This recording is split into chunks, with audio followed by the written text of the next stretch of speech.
welcome back everyone. So in this part we're going to do the first proper dungeon in the game. Forsaken Fortress doesn't really count. Roost Cavern. So what you want to do first of all is move those blocks just the way I did.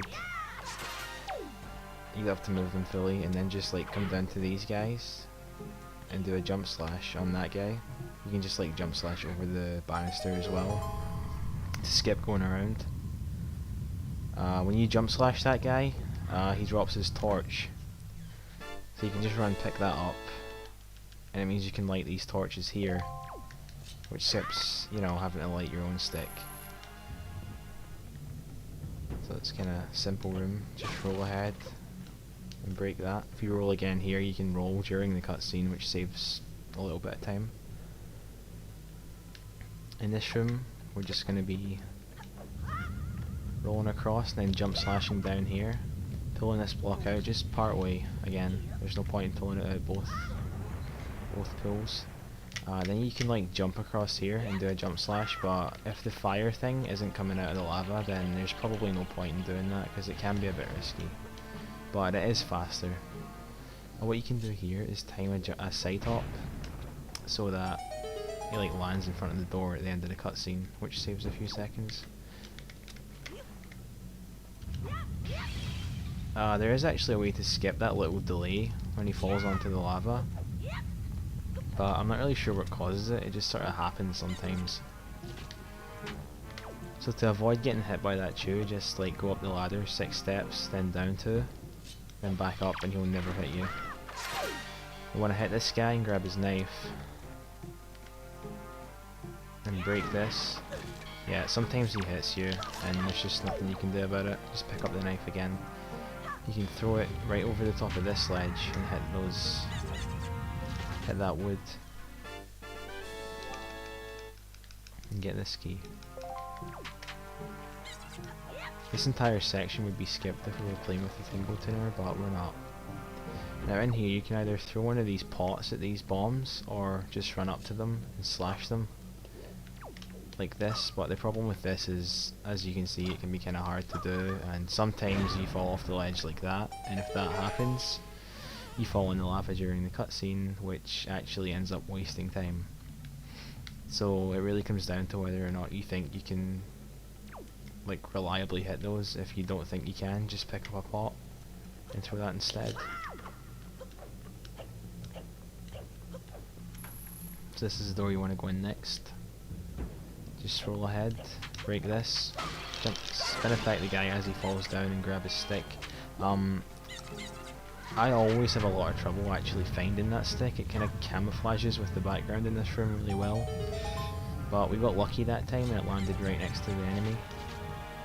So now we're at the first outside section. You want to just do a couple rolls across the bridge and then jump off to the right. That way the bokoblin isn't going to be able to get to you in time to knock you off the ladder. I don't really know what causes that thing to speed up. Sometimes it's just, you know, there. I'm going to wait for this to stop because I want to explain what you're going to do here. You're going to just kind of line link so that he's parallel to this, and just sort of run across and do a jump slash, and you'll make it across without having to sidle. And for this one we're going to do something similar. You just stand here, hold L, do a side hop, and then at the very end do a jump slash, and that skips another sidle, which is really slow. I mean, sidling takes forever in this game. So the same trick as before. Well, I failed it there, but you know, you get the idea. If you can do that, just do a side hop into the rock during the cutscene. Quick side hop and another one. Gets through this room pretty quickly.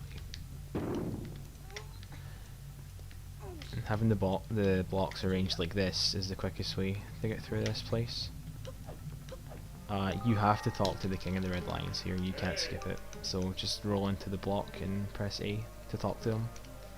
And when he's done, we're going to pull the block out and open one of the pots up there and get one of the sticks.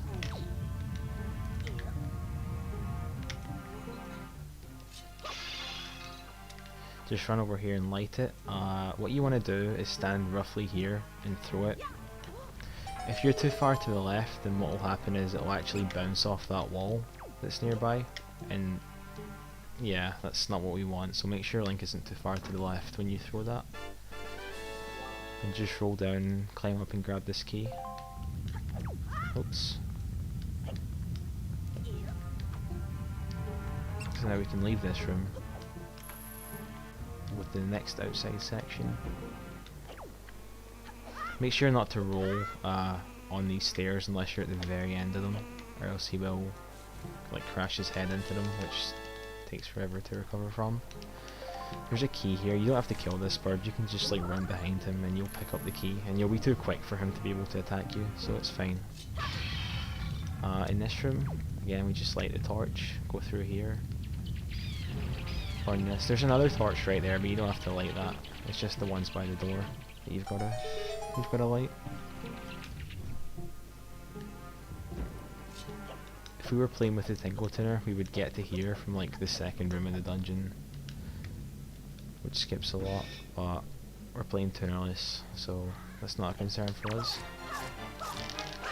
3 attacks and a spin attack. We'll kill these guys. Sometimes they fall down.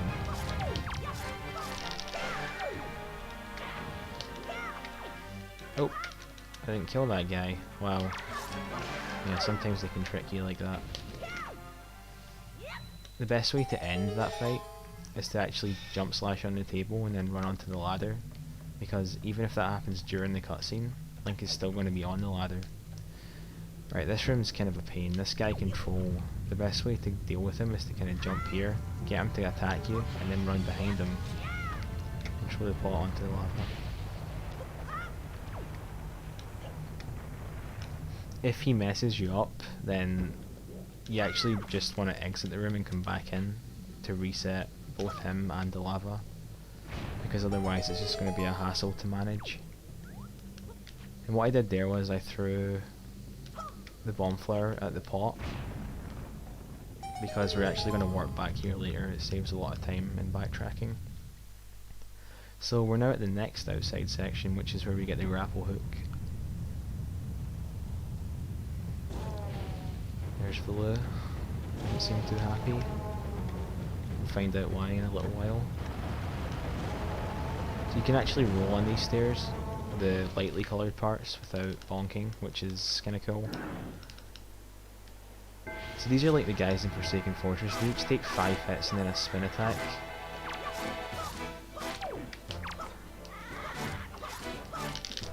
To die. There's some hearts in these pots if you can get to them before this guy comes in. This one's more of a pain because he can actually block your attacks, but if you're lucky then you can actually kill him without being able to do that. We didn't get that this time. So if that happens, just do a jump slash and he loses his weapon. He tries to hit you with his hands, but it never really works.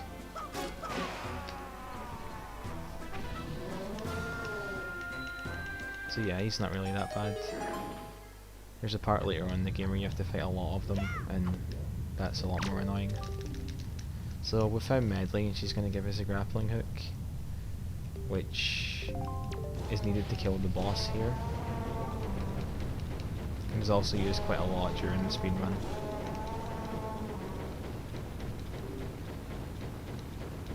I never really understood why Velu couldn't just pull his tail out. I mean, he's a dragon, he can fly. He could just fly upwards and he'd be free.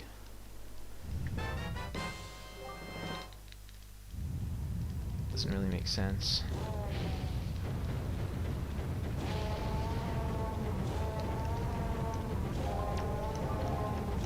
Alright, so we're going to equip the grapple hook now. Just equip the Wind Waker as well. You don't actually have to go up there, you can just stand right here and reach this from here, which saves a little bit of time. So we're just navigating our way across this area. When we get to the end, just break, jump slash down, and go across these ones. Just make sure you don't go in that door that we came out of, because that just takes you to the room with the boss door, but we don't have the boss key yet. and we can't skip the boss key because we're playing tunerless. The way to skip the boss key involves going out of bounds and then calling Tingle on a Tingle Tuner to get the Tingle balloon, and I don't know, it's just... the trick is like really difficult to do. The clip out of bounds is not easy. So what you want to do here is kind of align Link so he's sort of like this. And you're going to side hop off and you're going to jump slash under the bridge. Like this. This lands down here, which skips having to break the bridge. It's not as hard as it looks. Now in here you're going to have to break this thing down. You're going to want to spin attack it, but because spin attacks are unreliable in this game, just do a normal slash, move them into the center while holding B, and then release. And it'll fall down. So this next section is kind of normal, we're just running through it.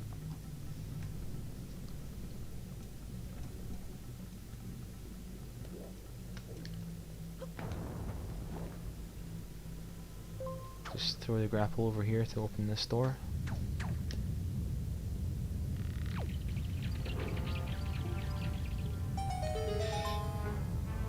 When he comes back this time, just jump off and run through. The best way to do this room is to actually grapple straight across. Like, don't stop mid-air and turn, because that's slower. And when you're over here, just align and then run. Do a jump slash. Okay, I messed that up. That happens sometimes. It's not a big deal. It's because I was trying to do it too quickly. It's a speed run, but you still gotta be careful.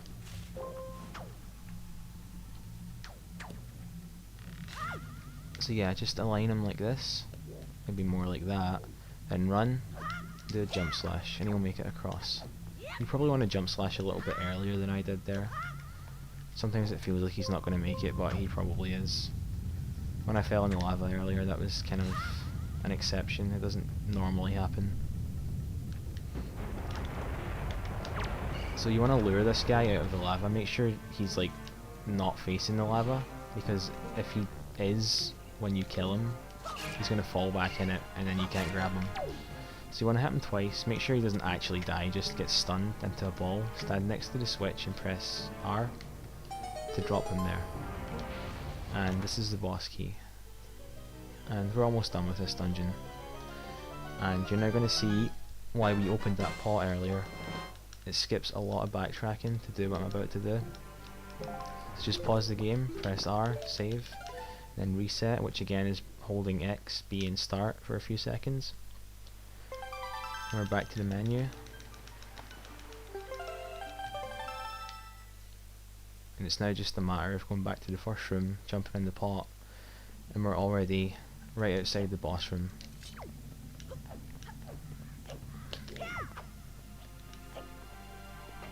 This saves a good deal of time, because it doesn't really cost anything to open the other pot. So just run into like the center of this diagram, pull out the grapple, and swing across. Don't bother trying to roll when you're across, by the way, because you're just going to bonk on the stairs.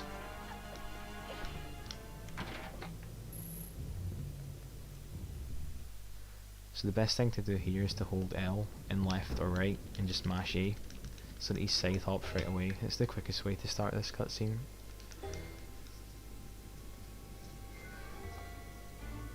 I mean, look at that. How could he not pull his tail through that? It's even mostly broken off already, the thing on the ceiling.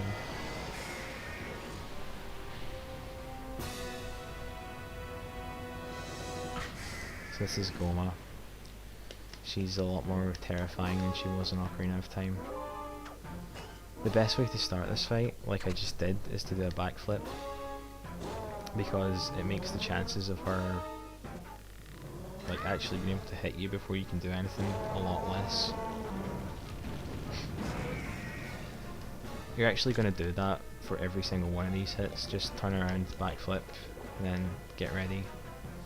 And remember, you can't release the grapple until you see the yellow flash. Even if you think it's going to connect, it won't actually do it unless you see the yellow flash first.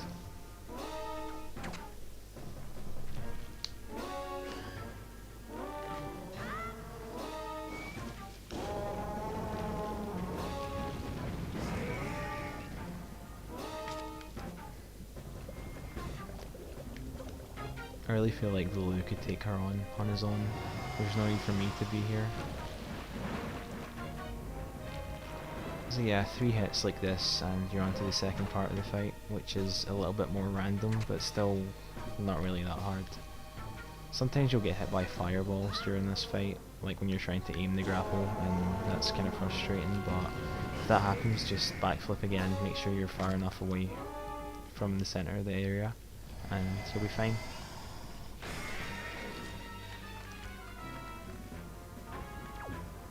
Alright, she's like completely facing me, which is good. Sometimes she does that where she just like comes straight down right away and you can attack her. But other times, most of the time, you have to like pull her in with the grapple hook. And I actually killed her in 2 cycles there, which is, as far as I know, the quickest you can do it. But it's important to note that when the battle starts and when she like goes back up after being hit, you can't grapple her immediately. You have to wait a few seconds, because if you try and do it too quickly, it just doesn't hit her eye at all. So just sort of stand there with the grapple and wait 2 or 3 seconds and then release. So yeah, that's the first dungeon done. I'm gonna grab this heart piece, or the heart container rather.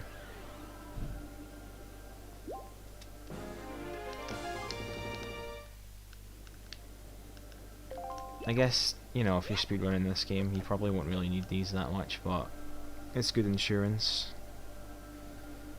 Helps put your mind at ease, I guess, if you have more health. So yeah, that was a pretty fun dungeon. Unfortunately, there's a long cutscene afterwards.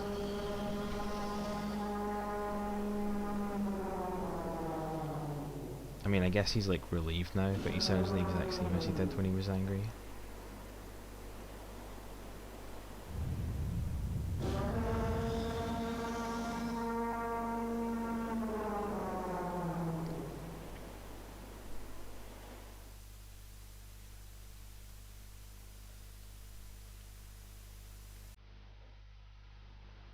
Look at all those rocks that we didn't bomb earlier.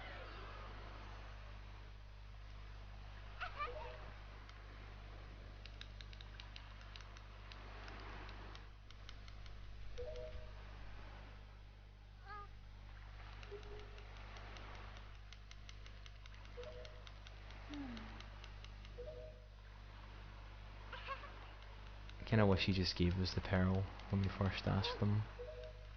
Would have saved a lot of time.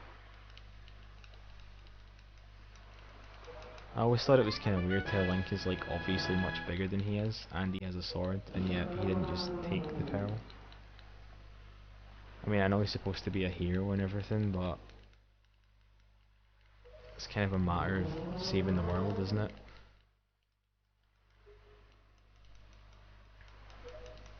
Ganondorf could have won just because Kamali didn't want to give his pearl up.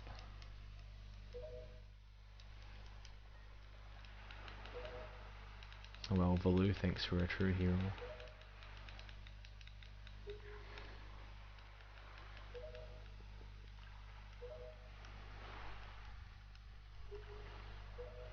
This is going to be the end of this video. That's the first dungeon done and the first pearl collected. So I'm going to save the game now. In the next part we're going to sail south to Forest Haven and get into the next dungeon, which has some pretty cool tricks along the way. Not in the dungeon itself, but like actually getting there. So yeah, hope to see you there, and good luck with this dungeon. Thanks for watching.